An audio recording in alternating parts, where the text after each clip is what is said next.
Si alguna vez te preguntaste qué pasó el día de mi cumpleaños, no te lo preguntes más, que acá vengo a resolverte esa duda.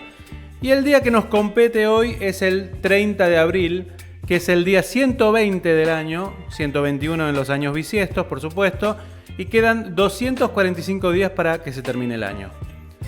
En este día se celebra el Día Internacional del Jazz, que fue creado por la UNESCO en el año 2011 con el objetivo de dar a conocer este movimiento musical de gran valor educativo, así como un recurso valioso que contribuye al intercambio cultural, al diálogo y a la cooperación entre los pueblos a nivel mundial, sin dejar de lado el respeto por los derechos y la dignidad humana y tratando de erradicar la discriminación y fomentando la igualdad de género y a la vez promoviendo la libertad de expresión. Bueno, todo eso es la descripción del Día Internacional del Jazz, que está en la página oficial del Día Internacional del Jazz. La verdad, una zaraza épica donde hay de todo y no falta nada. En fin, con respecto a los hechos históricos que ocurrieron un 30 de abril, podemos decir que en 1789 George Washington jura a su cargo como primer presidente de los Estados Unidos. El primero electo por el pueblo, porque antes de Washington, entre 1774 y 1888, hubo 14 presidentes. Pero estos no eran los presidentes como los que conocemos ahora, eran los presidentes del Congreso Continental, que era un cargo elegido por los diputados del Congreso. Este presidente del Congreso en realidad tenía pocos atributos y no tenía mucho poder, especialmente ninguno de los poderes que comúnmente se asocian al actual cargo de presidente de Estados Unidos. Principalmente esto se debía a que el gobierno federal en sí en aquella época era casi inexistente y prácticamente todo el poder del gobierno residía en los Estados miembros de la Unión. Muy bien, en 1804 Napoleón Bonaparte, en aquel momento primer cónsul de la República Francesa, luego sería investido como emperador de los franceses. Bueno, en este año de 1804 Napoleón vende la Luisiana francesa a los Estados Unidos por 80 millones de francos.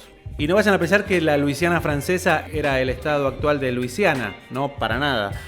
La Luisiana francesa comprendía más o menos unos 15 estados de la actualidad, lo que en realidad constituía más o menos un cuarto de la superficie de los Estados Unidos, de los 48 estados consecutivos de los Estados Unidos.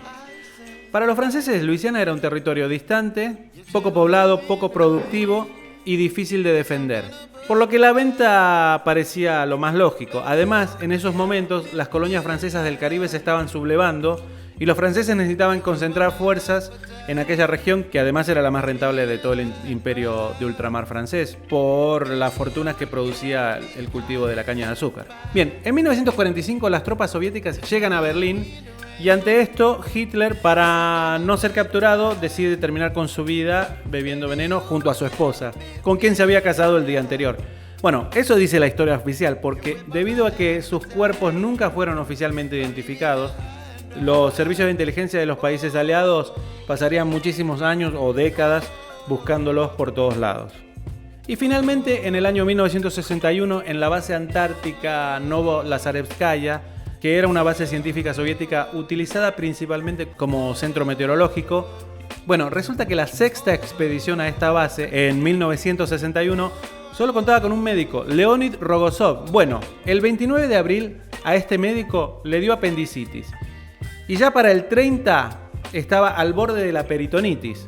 Cabe aclarar que la base soviética más cercana se encontraba a más de 3.000 kilómetros y las bases de los otros países que estaban más cerca no tenían aviones, no contaban con aviones para trasladarse, además de que el clima hace imposible los vuelos. En fin, a Rogozov no le quedó otra que autooperarse. La intervención comenzó a las 10 de la noche y fue asistido por el conductor de tractores y por el meteorólogo. Para la operación, Leonid usó anestesia local y se colocó en una posición semisentada y ayudado por un espejo para poder ver la zona. Bien, la operación fue más lenta de lo común, ya que Leonid cada tanto debía parar para descansar debido a su estado de debilidad. Bueno, luego de la remoción del apéndice, se inyectó unos antibióticos en la zona y finalmente terminó la operación a la medianoche. Después de unos días de debilidad y fiebres, los signos de la peritonitis desaparecieron. A la semana se quitó los puntos y a las 2 semanas ya volvió a sus actividades normales. Su historia causó sensación en la Unión Soviética y al regresar fue galardonado con la Orden de la Bandera Roja del Trabajo, la mayor distinción que otorgaba el gobierno soviético a civiles. Muy bien, con esto llegamos al final. Espero que les haya resultado interesante.